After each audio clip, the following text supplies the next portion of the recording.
The equation of circle described on that chord of the circle as diameter is one of these.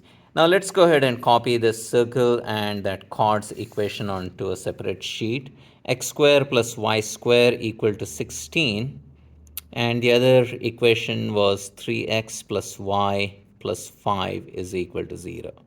Now this one is circle centered at the origin and has a radius of 4. So let's draw a rough sketch of that circle.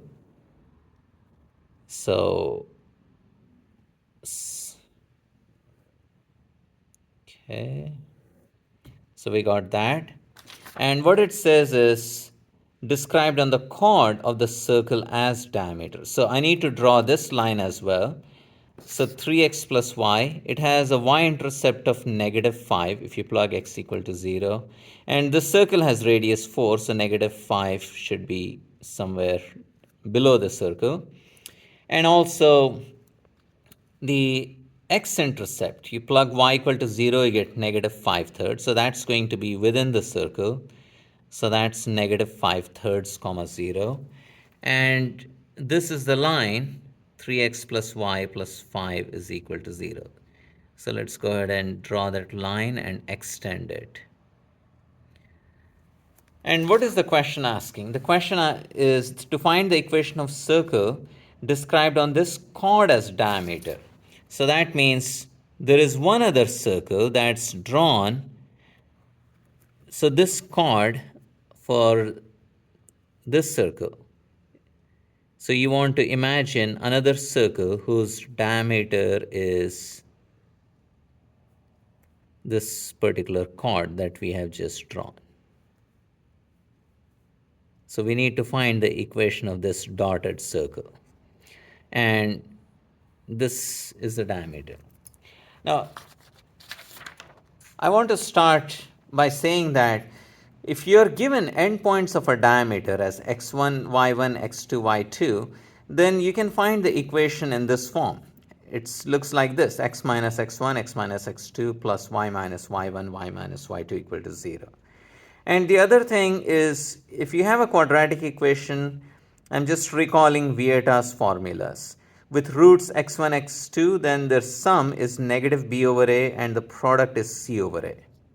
So with that, let's say this circle meets in the point x1, y1 and x2, y2. The line meets the circle. So we can solve. So let's solve for y here. Y is -3x minus 5. If you plug, then you're going to get x square plus -3x minus 5 square equal to 16. Now you might as well change this to 3x plus 5. So when you expand this, you get x square plus 9x square plus 30x, 2 times 3 times 5, plus 5 square is 25 equal to 16. Simplify, 10x square plus 30x plus 9 is equal to 0. Now, so this is one equation. And what I know is that the sum x1 plus x2 is -3, and x1, x2 is going to be, actually -30 over 10. That's how I got -3. For x1, x2, it's 9 over 10. Now, similarly, I can actually write and solve for x here. So 3x is -y minus 5. So x is going to be negative of y plus 5 over 3. So if you plug that here, you will be able to get an equation in y. So negative of y plus 5 divided by 3 square plus y square is equal to 16. So let's square. Squaring negative won't do anything. It just becomes positive. So squaring the numerator, you get y square plus 10y plus 25 over 3 square is 9 plus y square equal to 16. Multiply each term of the equation by 9. You can get rid of the denominator. plus 25 plus 9y square equals 16 times 9 is 144. Simplify, you get 10y square plus 10y. 25 minus 144 is minus 119 is equal to 0.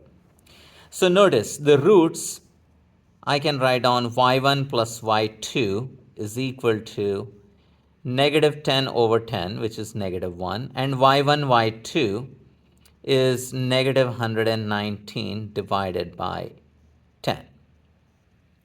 So if you think about this, that's the equation, x minus x1 times, or actually let's write it right here. If you expand this, you get x square minus x2x minus x1x. So minus of the sum x1 plus x2x plus the product x1 x2 plus same thing here y square minus the sum times y plus the product y1 y2 is equal to 0.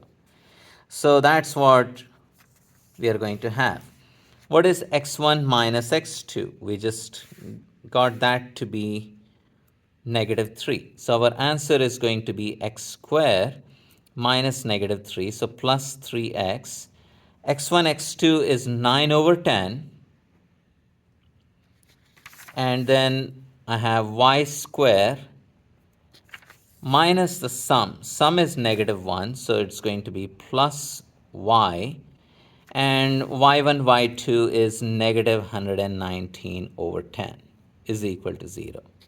So if you simplify this, you get x square plus y square. So let's look at the answer choices we have here. So x square plus y square plus 3x plus y. So we have all of that. But the constant term is 9 minus 119, that's negative 110 divided by 10. So that should be negative 11 for the constant term. So that's choice A.